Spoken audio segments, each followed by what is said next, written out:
According to the global flight tracking service Flight Radar, 2 military planes departed from US bases in Romania, the Middle East, and landed at Armenia's Zvartnots airport on August 2nd, 3.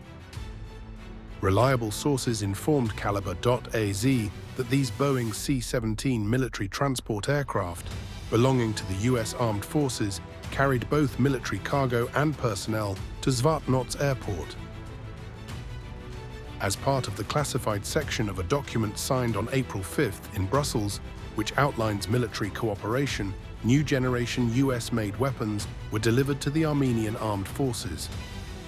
This shipment included sniper rifles, night vision devices, special communication equipment, body armor for Armenian Special Forces, strike mini-drones, compact mines used by the US Army, and other munitions.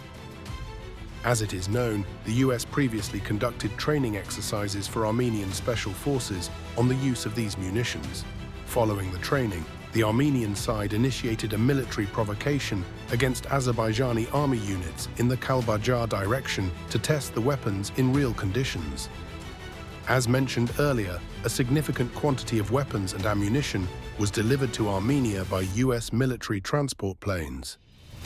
It is also reported that this weaponry is adapted to the local terrain and military conditions.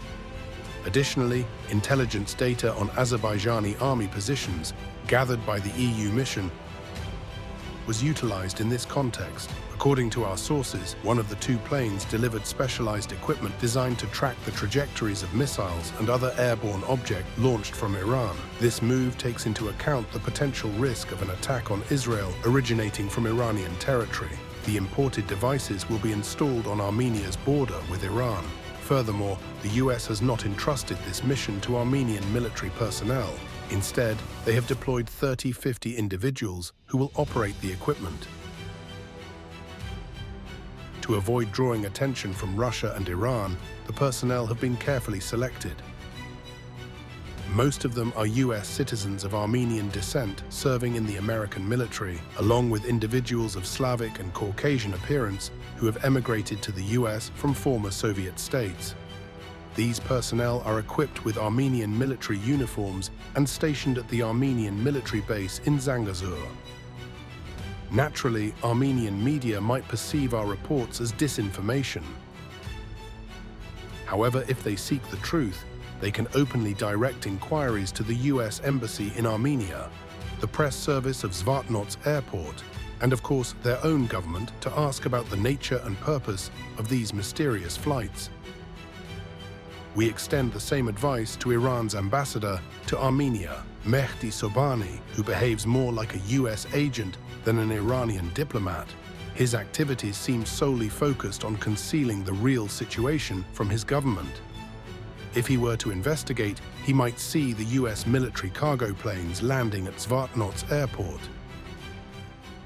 Even now, if he wishes, he can easily obtain information about the US military personnel stationed on Armenia's border with Iran and might even visit them.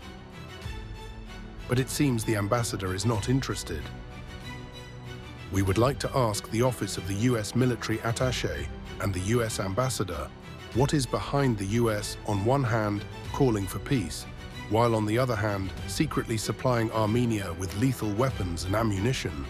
Does the US realize that if Azerbaijani soldiers are killed using this equipment, Washington will bear direct responsibility for those deaths?